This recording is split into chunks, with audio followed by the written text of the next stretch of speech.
Mis manos temblaron cuando Eduardo empujó el plato de sobras hacia mi lado de la mesa. «Esto es suficiente para ti, mamá. Los ancianos no trabajan, así que no necesitan tanto alimento como los que sí lo hacemos». Sus palabras cayeron como piedras frías en mi estómago vacío. Mónica, mi nuera, sonrió desde la esquina de la cocina mientras servía porciones generosas de pollo, asado y puré cremoso para ella y mi hijo. El aroma de la comida recién hecha llenaba el aire, pero a mí me correspondían los restos duros y fríos del día anterior. No lloré, no grité, solo observé el pedazo de carne seca y el arroz apelmazado que se suponía sería mi cena. A los 65 años, después de haber criado a ese hombre, después de haberle dado todo lo que tenía, después de haber trabajado día y noche para que él pudiera estudiar y convertirse en el profesional que era ahora, recibía esto: desprecio servido en un plato desportillado. Pero Eduardo no sabía lo que había despertado en mí esa noche. No sabía que mientras él y Mónica reían y planeaban mi humillación, yo ya estaba trazando algo que los haría suplicar perdón de rodillas. 3 días después, cuando Eduardo llegó del trabajo esperando encontrar la cena lista, y la casa, impecable como siempre, se encontró con algo que jamás había imaginado, algo que lo hizo comprender que había subestimado completamente a la mujer que le dio la vida. Debo retroceder para que entiendas cómo llegué a ese momento. Cómo una madre amorosa se convirtió en una extraña fría que observaba cada movimiento de su hijo con la precisión de un cazador. Porque esta historia no comenzó con ese plato de sobras. Comenzó meses atrás, en una tarde de domingo que parecía perfecta, cuando Eduardo llegó a casa con esa sonrisa que yo creía sincera. Era octubre, y las hojas doradas se acumulaban en el jardín que yo había cuidado durante 30 años. El sol entraba suave por las ventanas del comedor, iluminando la mesa de roble que había sido de mi madre, la misma donde Eduardo había hecho sus tareas de niño, donde había celebrado sus cumpleaños, donde había anunciado su graduación. Esa tarde, mientras yo preparaba su pozole favorito, él se sentó en esa misma silla y me dijo con voz calmada: «Mamá, Mónica y yo hemos estado pensando que sería mejor si nosotros nos encargáramos de administrar los gastos de la casa». Sus palabras sonaron razonables, envueltas en esa preocupación fingida que había aprendido a usar también. «Tú ya no deberías preocuparte por esas cosas a tu edad. Déjanos hacernos cargo». Mónica asintió desde la cocina, removiendo la olla con esa sonrisa que nunca llegaba a sus ojos. El aroma del pozole llenaba la casa, mezclándose con esa sensación extraña que comenzaba a formarse en mi pecho, como cuando sabes que algo está mal, pero no puedes identificar qué.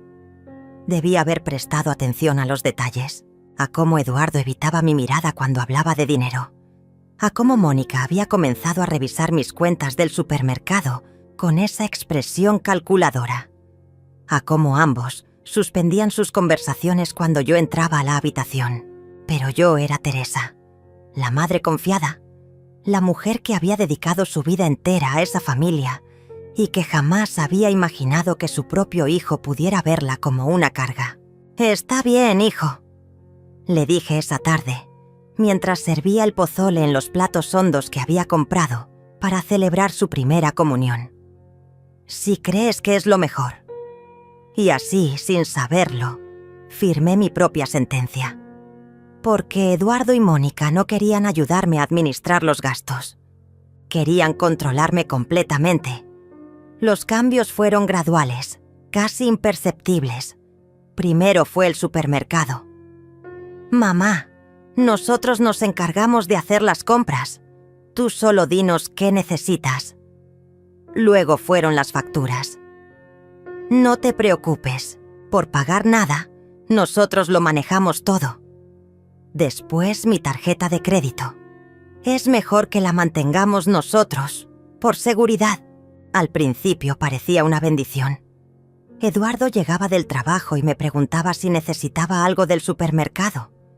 Mónica me traía té en las tardes y se sentaba conmigo a ver las telenovelas. «Queremos que descanses, mamá Teresa», me decía con esa voz dulce que había perfeccionado desde que se casó con mi hijo. «Ya has trabajado suficiente en tu vida». Pero había algo en sus ojos que no encajaba con sus palabras. Una frialdad que aparecía cuando creía que yo no la estaba viendo. La forma en que contaba los productos que sacaba de las bolsas del supermercado, como si estuviera haciendo un inventario. Cómo revisaba mi armario cuando yo estaba en el jardín, moviendo mis cosas con esa familiaridad que no le había dado permiso de tener. La primera señal real llegó una mañana de noviembre. Yo estaba preparando café cuando escuché a Eduardo hablando por teléfono en la sala. Su voz era baja, pero las paredes de esta casa eran delgadas, y después de tantos años viviendo aquí, había aprendido a escuchar los susurros que se filtraban entre las habitaciones. «Sí, ya tenemos acceso a todo», decía, caminando de un lado a otro sobre el piso de madera que crujía bajo sus pasos. «Las cuentas, las tarjetas, incluso conseguimos que firmara el poder notarial la semana pasada». Una pausa larga. «No, ella no sospecha nada. Cree que solo queremos ayudarla». Mi mano se detuvo en el aire, sosteniendo la cuchara del azúcar a medio camino hacia la taza. «El poder notarial». Recordé esa tarde en que Eduardo me había dicho que necesitaba mi firma para algunos papeles del seguro médico. Yo había firmado sin leer, confiando en él como había hecho toda mi vida. Pero ahora, escuchando esa conversación, comprendí que había firmado algo mucho más peligroso. «La casa está a su nombre, pero con el poder podemos manejar todo», continuó Eduardo.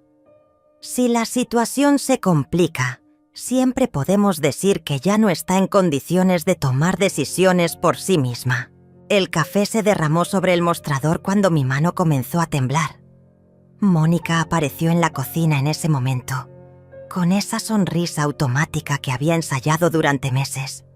«¿Todo bien, mamá Teresa?», me preguntó, pero sus ojos ya estaban calculando qué tanto había escuchado. «Se te cayó un poco de café». «Sí, solo un pequeño accidente», murmuré, limpiando el mostrador con manos que no podía controlar completamente. Ella se quedó allí, observándome limpiar, como si fuera un experimento interesante. Cuando Eduardo colgó el teléfono y entró a la cocina, intercambiaron una mirada que duró apenas un segundo, pero que yo capté perfectamente. Era la mirada de dos conspiradores que acababan de darse cuenta de que quizás habían hablado demasiado alto. Esa noche no pude dormir. Me quedé despierta en mi cama, mirando el techo mientras procesaba lo que había escuchado. El poder notarial, las cuentas, la insinuación de que podrían declararme mentalmente incapaz. Todo encajaba ahora. Las visitas repentinas del médico que Eduardo había organizado para mi bienestar. Las preguntas sobre mi memoria que parecían inocentes, pero que ahora entendía que eran evaluaciones disfrazadas. A la mañana siguiente, decidí hacer mi propia investigación. Mientras Eduardo estaba en el trabajo y Mónica había salido a hacer mandados, revisé mi escritorio en busca de los documentos que había firmado. Lo que encontré me heló la sangre. No solo había firmado un poder notarial general, también había autorizado que Eduardo tuviera acceso completo a mi cuenta bancaria, a mi seguro de vida, e incluso había firmado un documento que lo nombraba como mi representante legal en caso de incapacidad mental o física. Todo estaba allí, en mi propia letra, con mi firma temblorosa de esa tarde en que creí estar ayudando con el papeleo del seguro médico. Pero lo peor estaba en el último documento, uno que no recordaba haber visto antes. Era un borrador de testamento que dejaba todo a Eduardo, incluyendo la casa que había sido mi refugio durante 30 años. Al margen, había anotaciones en la letra de Mónica, acelerar proceso, revisar salud mental, consultar abogados sobre interdicción. La palabra interdicción me golpeó como una bofetada. Querían declararme legalmente incapaz para tomar mis propias decisiones. Querían convertirme en una menor de edad en mi propia casa, para poder manejar mi vida y mi dinero sin mi consentimiento. Guardé los documentos exactamente como los había encontrado y me senté en el borde de mi cama, sintiendo cómo el mundo que conocía se desmoronaba a mi alrededor. Pero junto con el miedo y la traición, algo más comenzó a crecer dentro de mí, algo frío y calculador que no sabía que poseía. Si Eduardo y Mónica querían jugar el juego de la manipulación, yo les enseñaría cómo se jugaba realmente. Los siguientes días fueron una revelación. Mientras Eduardo y Mónica creían que tenían todo bajo control, yo comencé mi propia investigación. Cada mañana, después de que él se fuera al trabajo y ella saliera a hacer mandados, me convertía en detective de mi propia vida. Primero revisé mis estados de cuenta bancarios que guardaba en el cajón del escritorio. Lo que encontré me heló la sangre. En los últimos 4 meses, habían estado retirando dinero de forma sistemática. Pequeñas cantidades al principio, 50 pesos aquí, 100 allá, pero que sumadas representaban más de la mitad de mis ahorros de toda una vida. Eduardo había sido inteligente, retirando montos que no alertaran al banco, pero que juntos habían vaciado mi cuenta sin que yo me diera cuenta. Pero lo peor estaba por venir. Mientras revisaba los papeles de mi escritorio, encontré algo que no recordaba haber visto antes. Recibos de una inmobiliaria del centro, escondidos entre mis documentos médicos. Habían estado viendo apartamentos lujosos en las mejores zonas de la ciudad. Con mi dinero estaban planificando su futuro, mientras decidían mi destino como si yo fuera un mueble que había que mover o desechar. La confirmación de mis peores temores llegó esa misma tarde. Mónica recibió una llamada telefónica mientras yo fingía hacer la siesta en mi sillón favorito. Su voz era baja, conspiratoria, pero después de 65 años en esta casa, había aprendido que las paredes tienen oídos cuando la necesidad lo requiere. Ya casi tenemos lo suficiente para el enganche del departamento, le decía a alguien del otro lado de la línea. Eduardo calcula que en 6 semanas más podemos hacer la transferencia completa. Hubo una pausa larga. No te preocupes, ella no sospecha absolutamente nada. Ayer le redujimos otra vez la porción de comida diciéndole que era por su diabetes, y ni siquiera protestó. Ahí estaba la explicación. Las raciones cada vez más pequeñas, los comentarios sobre mi delicada salud, las sugerencias de que los ancianos no necesitábamos tanto alimento. No era solo crueldad, era psicología aplicada. Me estaban condicionando para sentirme como una carga, para aceptar menos de lo que merecía, para volverme pequeña e invisible en mi propia casa. El médico que conoce Eduardo ya firmó 3 evaluaciones donde sugiere que puede estar desarrollando demencia senil. Continuó Mónica, y mi corazón se detuvo. Con eso y el poder notarial, el abogado dice que conseguir la interdicción será pan comido. Interdicción. La palabra resonó en mi cabeza como una campana funeral. Querían declararme legalmente incapaz, convertirme en una menor de edad en mi propia vida. Una vez logrado eso, podrían hacer conmigo lo que quisieran. Internarme en un asilo, vender mi casa, disponer de mis bienes como si yo ya estuviera muerta. Una vez que tengamos el control legal completo, podremos poner la casa en venta, siguió diciendo Mónica. Eduardo ya habló con un agente inmobiliario. Con lo que vale este terreno en esta zona, junto con lo que ya hemos ahorrado de sus cuentas, tendremos suficiente para comprarnos esa casa en las lomas que tanto nos gusta. Mi casa. La casa donde había dado a luz a Eduardo cuando no pudimos. Llegar al hospital a tiempo. La casa donde había velado a mi esposo durante sus últimos días. La casa donde cada rincón guardaba 40 años de recuerdos, alegrías y dolores.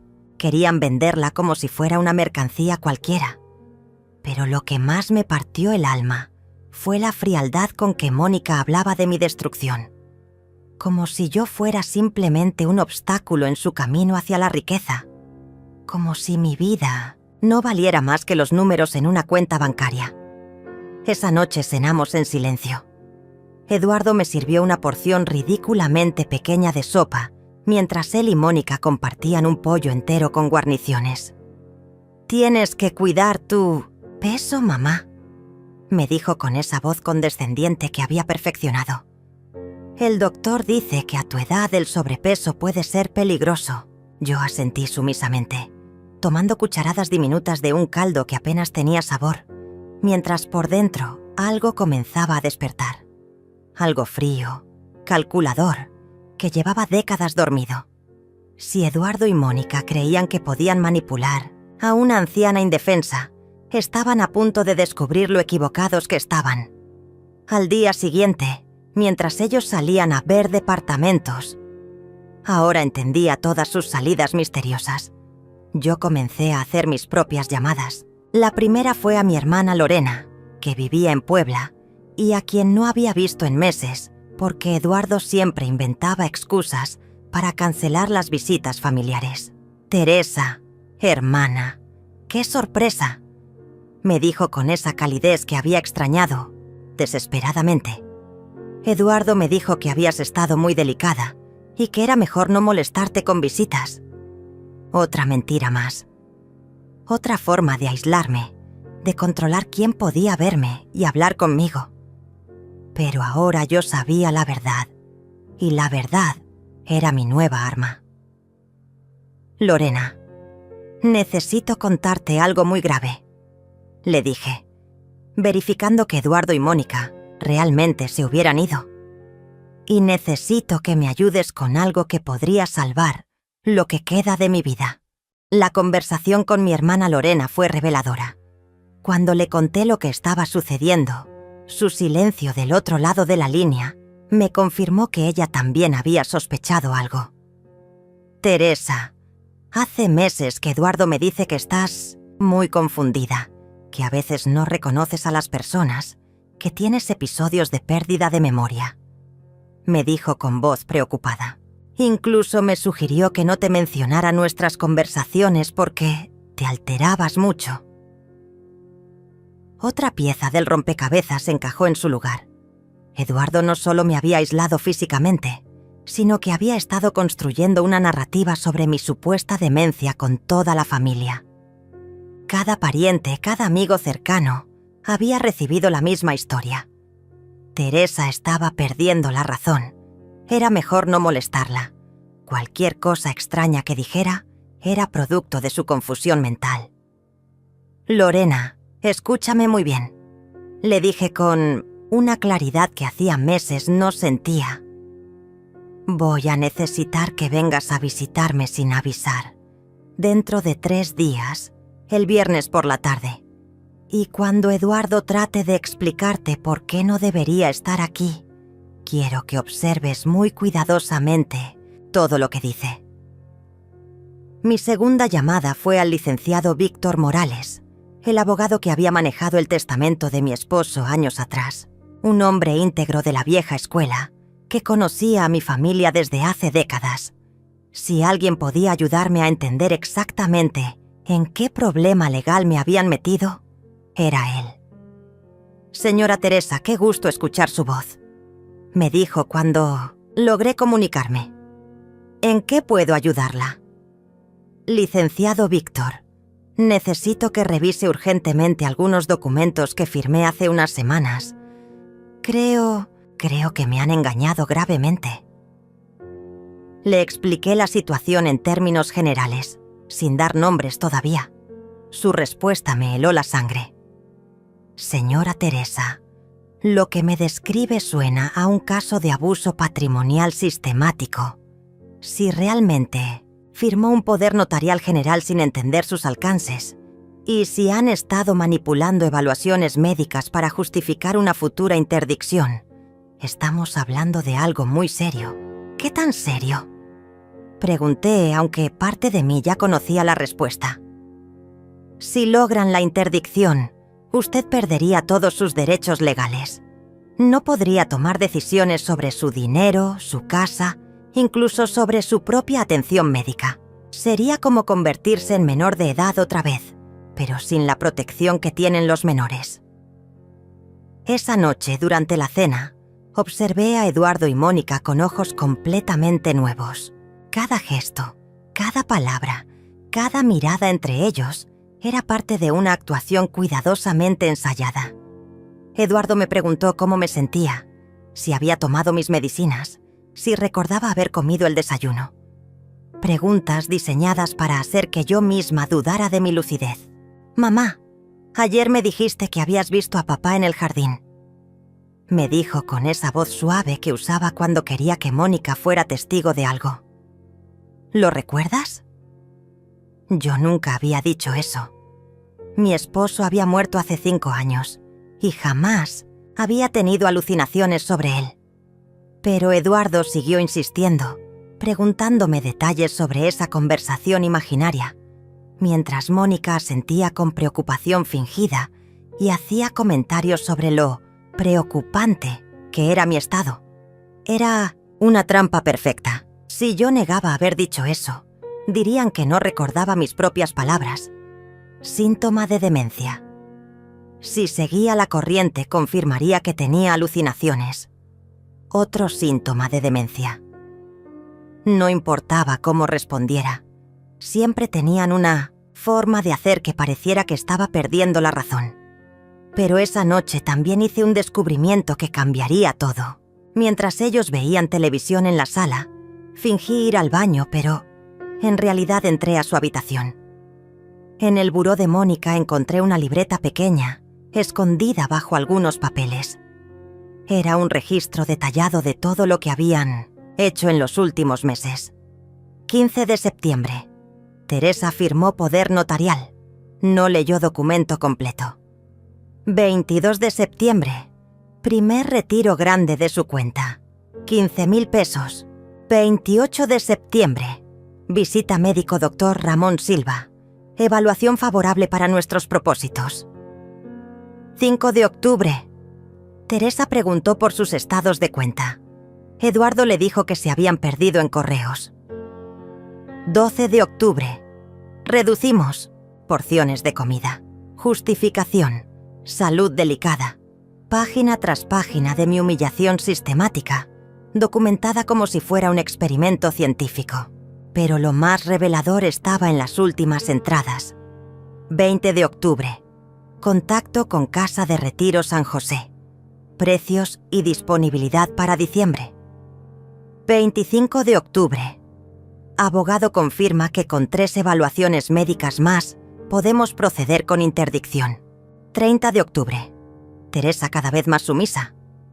Plan funcionando perfectamente. La última entrada era de ayer. 2 de noviembre. Eduardo comenzará fase final mañana. Humillación pública para acelerar proceso psicológico. Fase final. Humillación. Pública. Ahora entendía por qué Eduardo había sido tan cruel esa noche con el plato de sobras. No era solo maldad. Era el siguiente paso en su plan para quebrar mi espíritu completamente. Fotografié todas las páginas con el teléfono celular que mi nieta Mariana me había regalado meses atrás. El mismo que Eduardo creía que yo no sabía usar.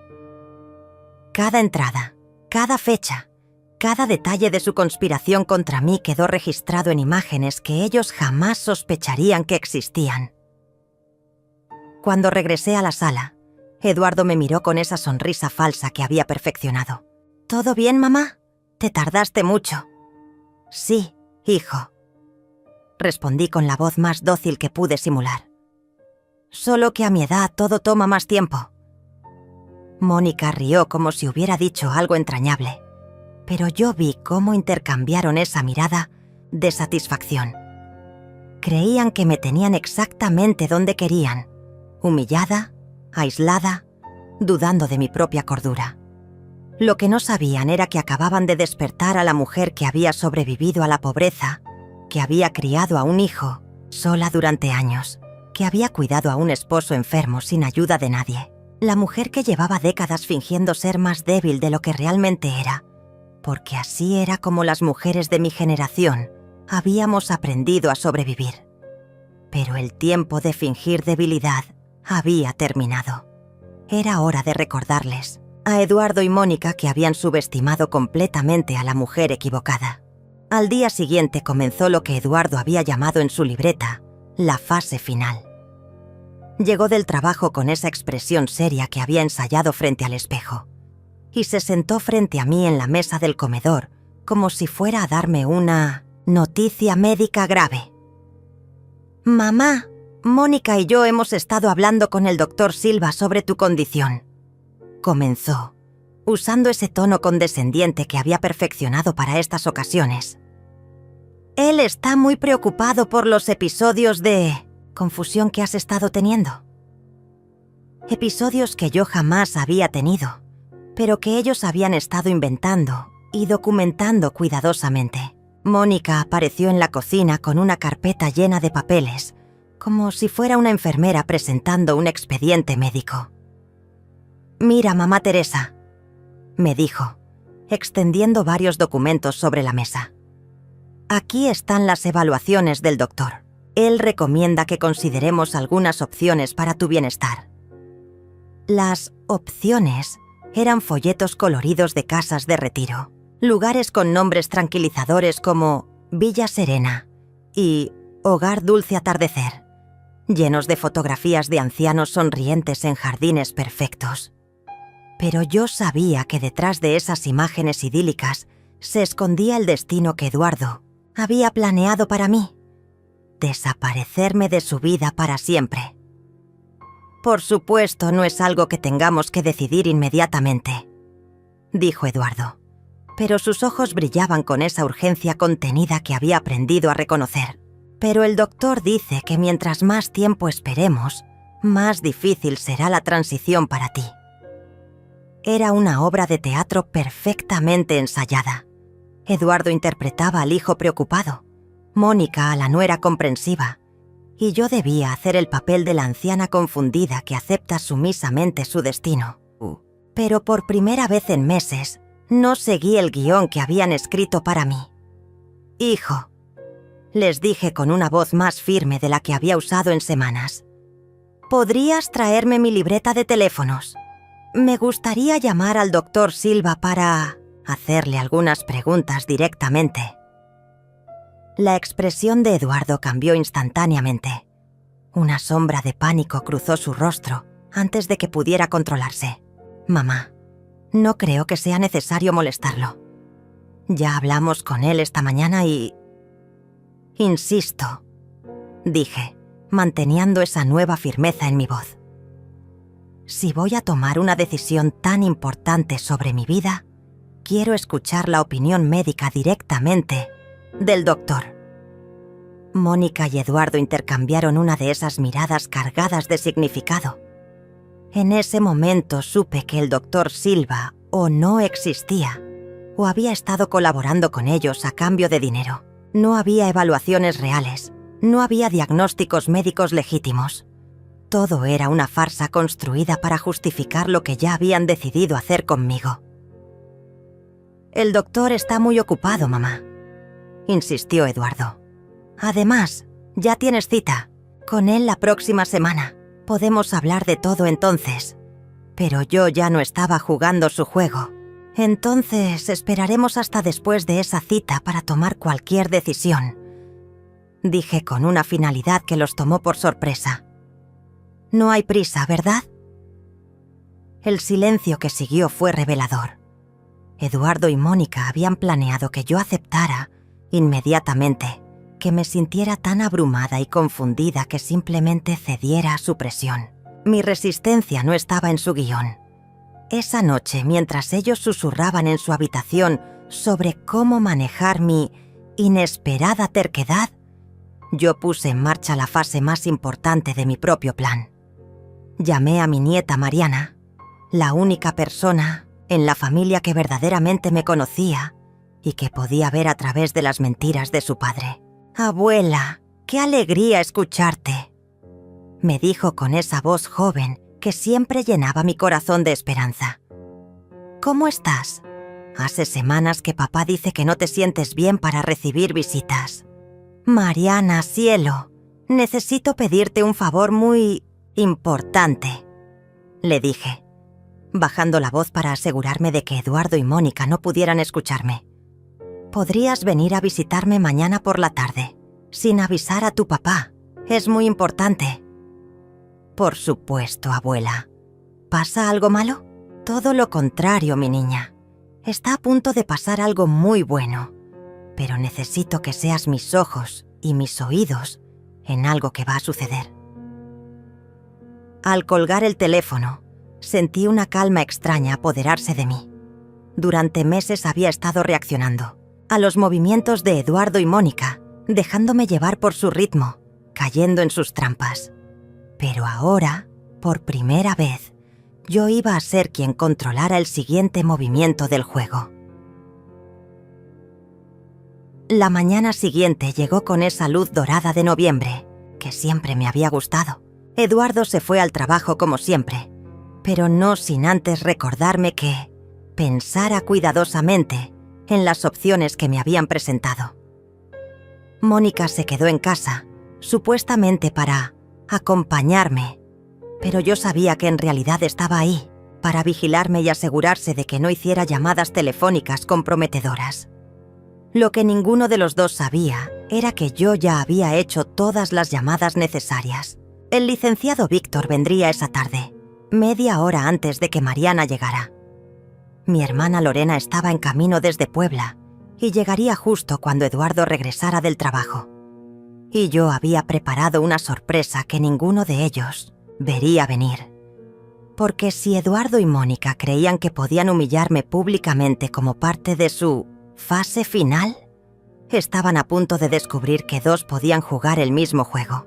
Y yo había tenido 65 años para perfeccionar el arte de la supervivencia. Mientras Mónica preparaba el almuerzo, otra ración diminuta para mí, por supuesto, yo me senté en mi sillón favorito y sonreí por primera vez en meses. Una sonrisa real, llena de anticipación por lo que estaba a punto de suceder. La fase final había comenzado, pero no iba a desarrollarse como Eduardo había planeado. A las 3 de la tarde, el timbre sonó con la puntualidad característica del licenciado Víctor. Mónica se asomó por la ventana y frunció el ceño al ver a un hombre mayor con maletín en la puerta. «¿Esperas a alguien, mamá Teresa?», me preguntó con esa voz controlada que usaba cuando algo no encajaba en sus planes. «Ah, sí, es el licenciado Morales», respondí con la naturalidad que había estado ensayando toda la mañana. «Le pedí que viniera a revisar unos papeles del seguro de vida de tu suegro. Cosas aburridas de ancianos, ya sabes». La mentira funcionó perfectamente. Mónica no podía objetar sin parecer sospechosa, así que abrió la puerta con esa sonrisa falsa que reservaba para las visitas. «Licenciado Morales, qué gusto verlo después de tantos años», le dije cuando entró a la sala. Era un hombre distinguido de unos 70 años, con esa presencia que solo dan décadas de experiencia legal. «Mónica, ¿podrías prepararnos un café? Esto puede tomar un rato». Cuando Mónica desapareció en la cocina, el licenciado Víctor me miró con ojos penetrantes. «Señora Teresa, revisé los documentos que me envió por correo electrónico. La situación es mucho más grave de lo que pensé».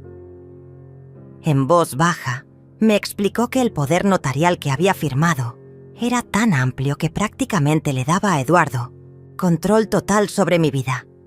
Con este documento, él puede acceder a todas sus cuentas, vender sus propiedades, incluso tomar decisiones médicas por usted.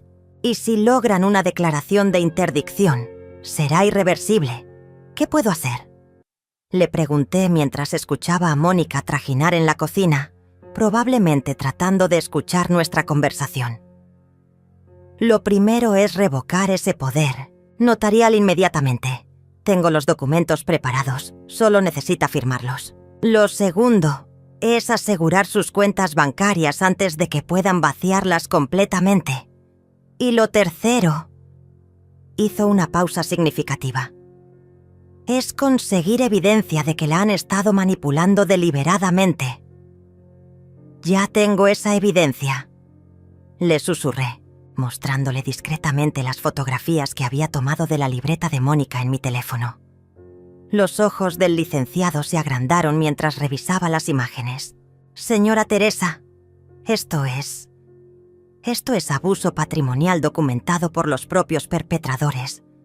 Con esto podemos no solo protegerla, sino también presentar cargos criminales si usted así lo desea. Mónica regresó con el café justo cuando yo guardaba el teléfono. ¿Todo bien por aquí?, preguntó con esa curiosidad fingida que había perfeccionado. Perfectamente, querida, respondí. El licenciado me estaba explicando algunas actualizaciones en las pólizas de seguro. Cosas muy técnicas. Víctor siguió mi juego a la perfección. Exacto. Cambios en las regulaciones federales que afectan las pólizas antiguas. Muy aburrido para alguien joven como usted. Mónica sonrió, pero yo pude ver la frustración en sus ojos. No podía insistir en quedarse sin parecer entrometida, pero tampoco quería dejarnos solos. Finalmente se retiró a la cocina, donde fingió lavar platos mientras claramente trataba de escuchar. En los siguientes 30 minutos, firmé documentos que revocaban el poder notarial, instruí al banco para cambiar todas mis claves de acceso y autoricé al licenciado Víctor a iniciar acciones legales para recuperar el dinero que Eduardo y Mónica habían robado de mis cuentas. Una cosa más, me dijo mientras guardaba los papeles. Necesitamos testigos confiables de su estado mental actual. ¿Hay alguien de la familia que pueda venir hoy? Mi nieta Mariana llegará en cualquier momento, le dije. Y mi hermana Lorena debería estar aquí antes de que Eduardo regrese del trabajo. Exactamente a las 4. Mariana tocó la puerta. Era una joven de 16 años, inteligente y observadora, que había heredado los ojos penetrantes de mi difunto esposo. Cuando entró y vio al licenciado, me miró con curiosidad, pero no hizo preguntas. «Abuela, qué sorpresa ver al licenciado. Morales», dijo dándome un beso en la mejilla. «¿Todo está bien?» «Todo está perfecto, mi niña. De hecho, estaba esperándote para que fueras testigo de algo muy importante». Mónica apareció inmediatamente, con esa sonrisa tensa que significaba que estaba perdiendo el control de la situación. «Mariana, qué sorpresa. Tu papá no me dijo que vendrías». «Papá no sabe que estoy aquí», respondió Mariana con esa honestidad directa de los adolescentes. «La abuela me pidió que viniera». La tensión en el rostro de Mónica se intensificó. Su plan dependía de mantenerme aislada, y de repente su casa se estaba llenando de personas que ella no había invitado ni podía controlar. El licenciado Víctor aprovechó el momento. «Señorita Mariana, necesito que sea testigo de que su abuela está completamente lúcida y en pleno uso de sus facultades mentales. ¿Ha notado usted algún signo de confusión o deterioro cognitivo en ella?» Mariana me miró directamente a los ojos antes de responder. «Al contrario, licenciado. Mi abuela siempre ha sido la persona más inteligente y observadora que conozco. Cuando era pequeña, ella era la única que se daba cuenta cuando yo había hecho travesuras, incluso antes de que yo confesara. ¿Y en los últimos meses?», insistió el licenciado. «¿Su padre le ha comentado algo sobre la salud mental de su abuela?» El rostro de Mariana se ensombreció. «Papá me ha dicho que la abuela está confundida, que a veces no reconoce a las personas, pero cada vez que vengo a visitarla, ella está perfectamente normal. De hecho...» Hizo una pausa, mirando a Mónica con suspicacia. Siempre me había parecido extraño que papá me dijera eso cuando yo no veía ninguna evidencia. Mónica se movía nerviosamente por la sala, claramente incómoda con el rumbo de la conversación. «Mariana, querida, tal vez no entiendes completamente la situación. Tu abuela ha tenido algunos episodios». «¿Qué tipo de episodios?», preguntó Mariana con esa franqueza desarmante de la juventud. «Porque yo nunca he visto ninguno». En ese momento exacto, como si hubiera sido orquestado por el destino, sonó el timbre. Era Lorena, mi hermana, que llegaba desde Puebla con esa expresión determinada que conocía desde nuestra infancia. El plan estaba funcionando a la perfección. Eduardo regresaría del trabajo en 1 hora, esperando encontrar a una madre humillada y aislada, lista para aceptar su destino. En lugar de eso, se encontraría con una casa llena de testigos y con evidencia legal que demostraría exactamente quién era la persona que realmente había estado perdiendo la razón. Cuando Lorena entró por la puerta, la expresión de Mónica pasó de incómoda a francamente alarmada. Mi hermana tenía esa presencia commanding que siempre había tenido, incluso de niñas. A los 62 años, seguía siendo la mujer que no se dejaba intimidar por nadie. «Teresa, hermana», me dijo abrazándome con fuerza. «Vine tan pronto como pude». Luego miró directamente a Mónica. «Tú debes ser la esposa de Eduardo. ¡Qué extraño! Él me dijo que Teresa no estaba recibiendo visitas porque su estado mental era muy delicado». Mónica balbuceó algo sobre malentendidos, pero Lorena ya estaba evaluando la situación con esos ojos agudos que habían hecho temblar a más de un mentiroso en su vida. «Licenciado Morales», dijo reconociendo al abogado. «Qué casualidad encontrarlo aquí. ¿Todo está en orden con los asuntos legales de Teresa?» «Completamente en orden, señora Lorena», respondió Víctor con una sonrisa significativa. «De hecho, acabamos de terminar de actualizar algunos documentos muy importantes. Su hermana está en pleno uso de sus facultades y ha tomado decisiones muy sabias sobre su patrimonio». Las palabras cayeron en la sala como piedras en agua quieta. Mónica comprendió inmediatamente que algo fundamental había cambiado, pero no sabía qué exactamente. Yo pude ver su mente trabajando febrilmente, tratando de calcular qué daño se había hecho a sus planes. «Mariana, mi nieta», le dije a Lorena. «Estaba contándole al licenciado sobre mi estado de salud. ¿Por qué no le repites lo que me dijiste sobre las cosas que tu papá te ha contado de mí?» Mariana miró a Mónica, luego a mí, y finalmente decidió que la verdad era más importante que la diplomacia familiar. «Tía Lorena, papá me ha dicho durante meses que la abuela está perdiendo la memoria, que confunde a las personas, que a veces no reconoce ni siquiera a la familia cercana». Lorena arqueó una ceja, esa expresión que recordaba de cuando éramos niñas y alguien trataba de engañarla. «¿En serio? Porque Teresa y yo hablamos por teléfono apenas ayer y me acordó con perfecta precisión el cumpleaños de mi nieto del mes pasado. Me preguntó por la salud de mi esposo después de su cirugía e incluso me corrigió cuando confundí una fecha de nuestra infancia». El silencio que siguió fue ensordecedor. Mónica se dio cuenta de que estaba atrapada en una red de contradicciones que no podía explicar sin revelar la verdad.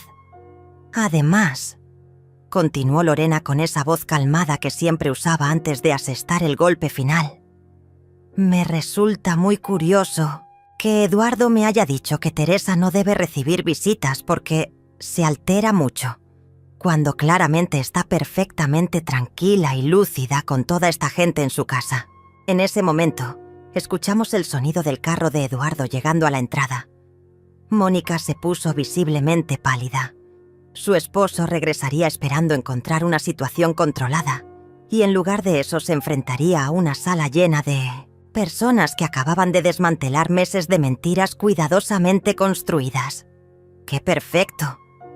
dije con una calma que me sorprendió a mí misma. Eduardo podrá saludar a todos. Hace tanto tiempo que no tenemos reunión familiar. Cuando Eduardo abrió la puerta, su expresión pasó por una secuencia fascinante de emociones.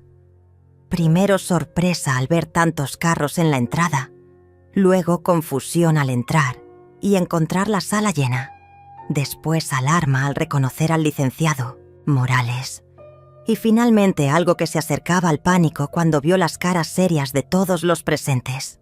«Mamá», dijo con esa voz controlada que usaba cuando trataba de manejar situaciones difíciles. «No sabía que habías invitado a tanta gente. ¿No te parece que es mucho para tu estado actual?»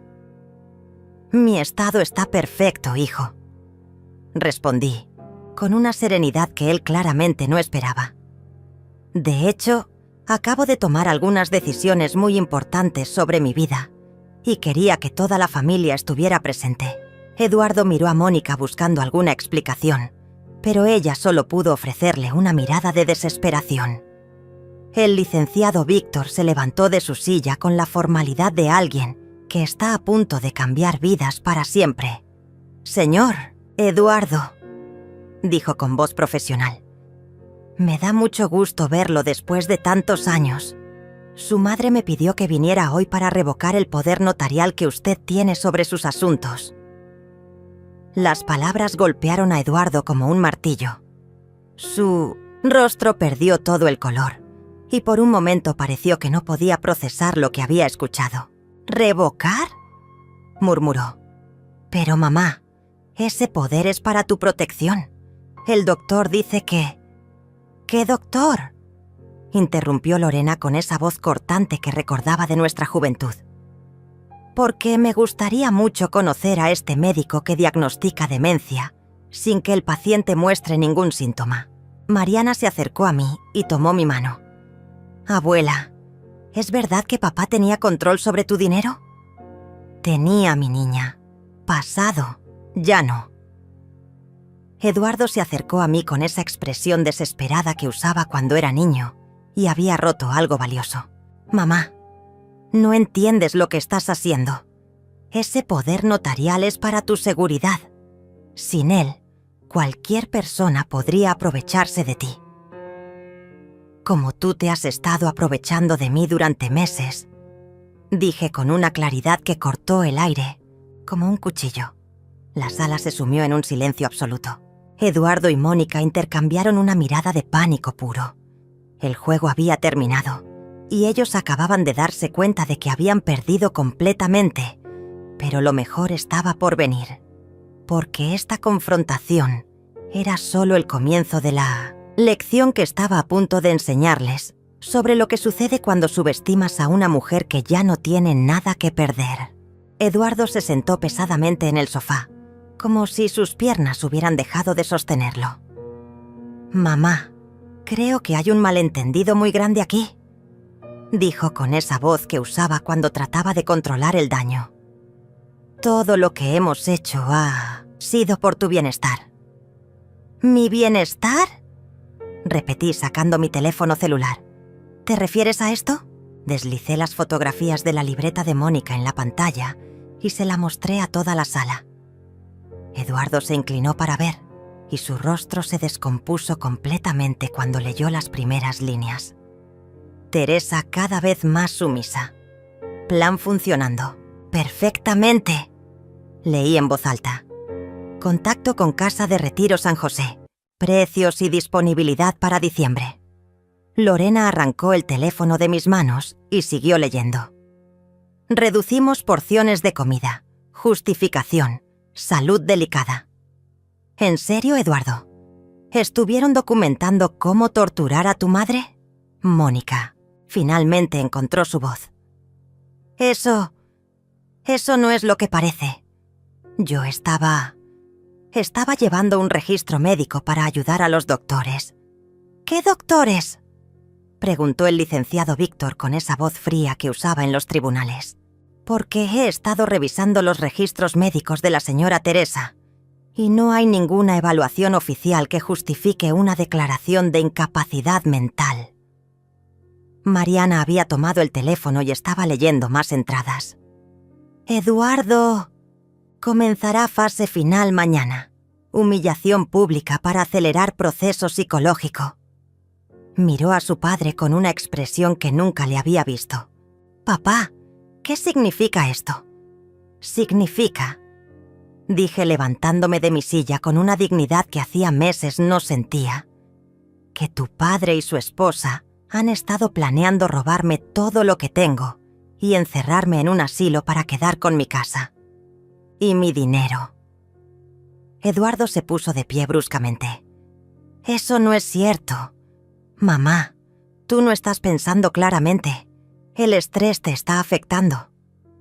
«El único estrés que he tenido», respondí con una calma mortal, «ha sido vivir con 2 personas que me han estado envenenando psicológicamente durante meses». Saqué otra cosa de mi bolso. Una carpeta que había preparado esa mañana. «Eduardo, aquí están los estados de cuenta de mis últimos 6 meses. ¿Podrías explicarle a tu hermana y a tu hija por qué faltan más de 200.000 pesos de mis ahorros?» Le entregué los papeles a Lorena, que los revisó con esa meticulosidad que había heredado de nuestro padre contador. Su expresión se fue endureciendo con cada página. «Eduardo», dijo con una voz que helaba la sangre, «estos retiros, algunos son por cantidades enormes.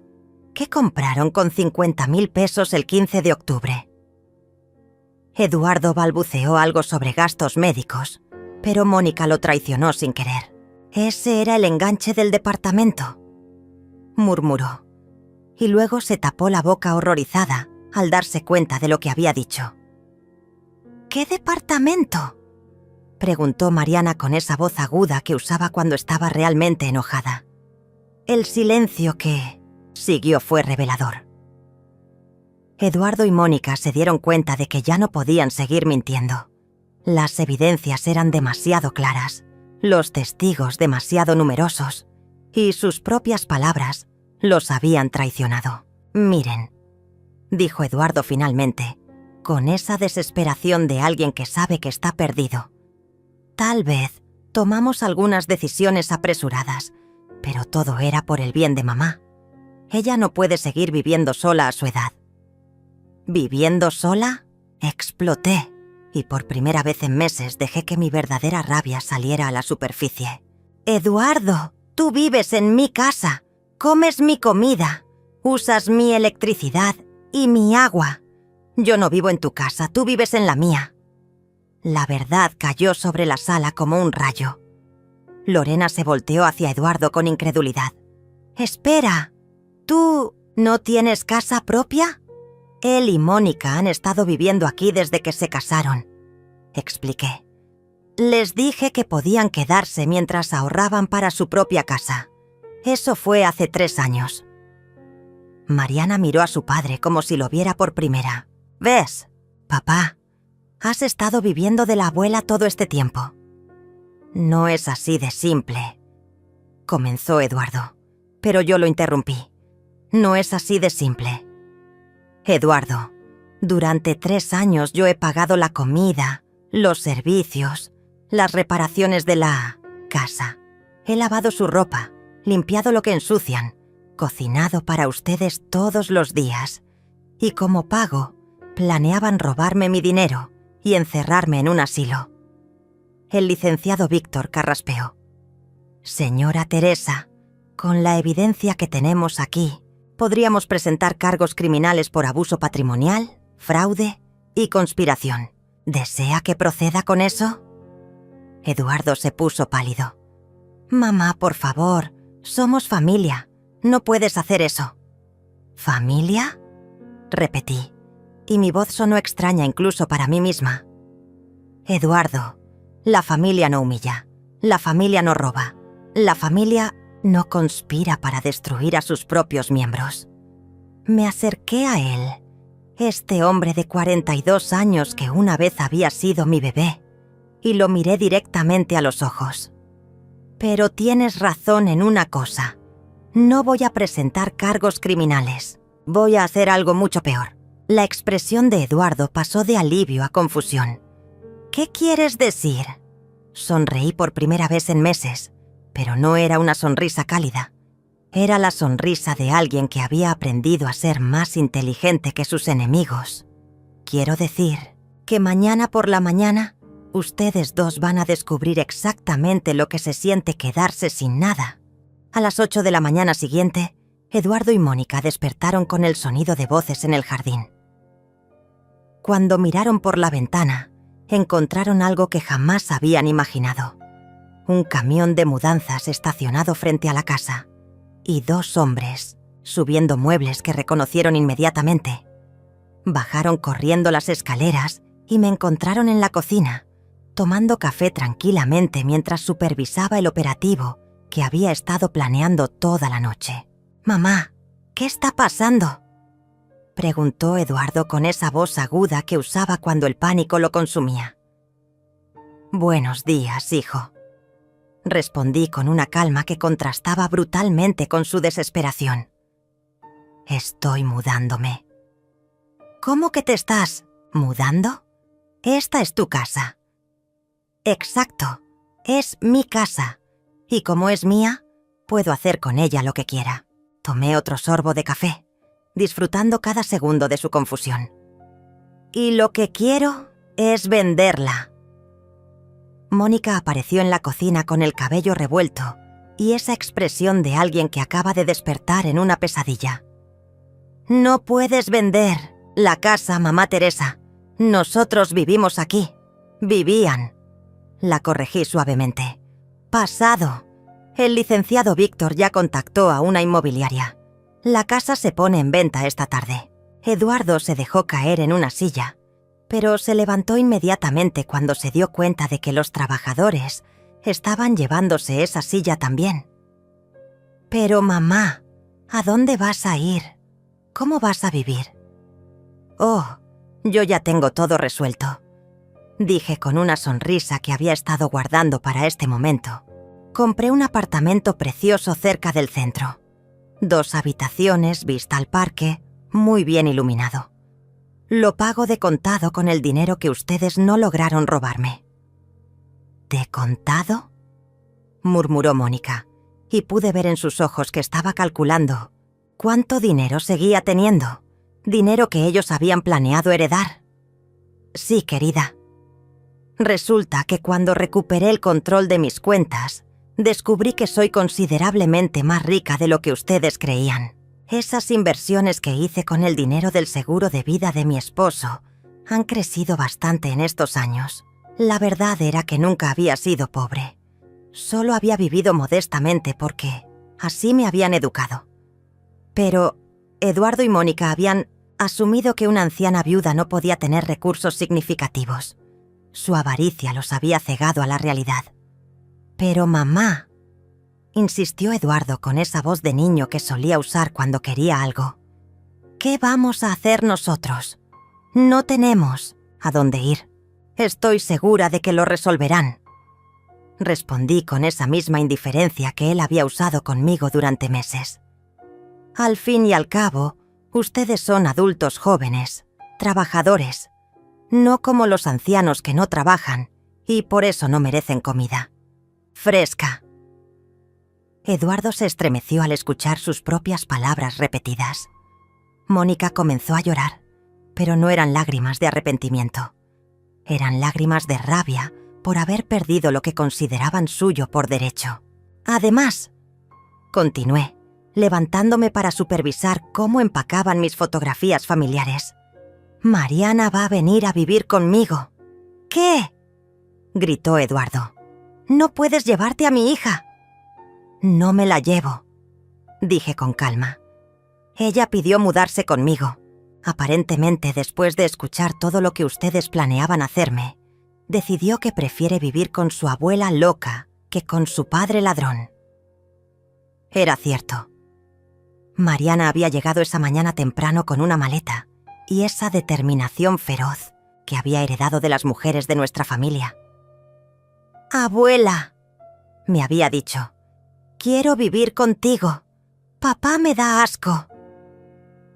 el chofer del camión de mudanzas se acercó con un portapapeles. «Señora Teresa, ya terminamos con los muebles del primer piso. ¿También nos llevamos las cosas del cuarto principal? Todo lo que esté marcado con estas etiquetas verdes», le respondí, mostrándole las calcomanías que había estado pegando durante toda la madrugada en mis pertenencias. Eduardo miró alrededor de la casa que se vaciaba sistemáticamente. «Mamá, por favor, podemos hablar de esto. Tal vez malinterpretamos algunas cosas, pero somos familia». «¿Familia?», repetí, y esta vez mi voz llevaba todo el peso de meses de humillación. «Eduardo, cuando le dijiste a un plato de sobras que era suficiente para mí porque los ancianos no trabajan, dejaste de ser mi familia».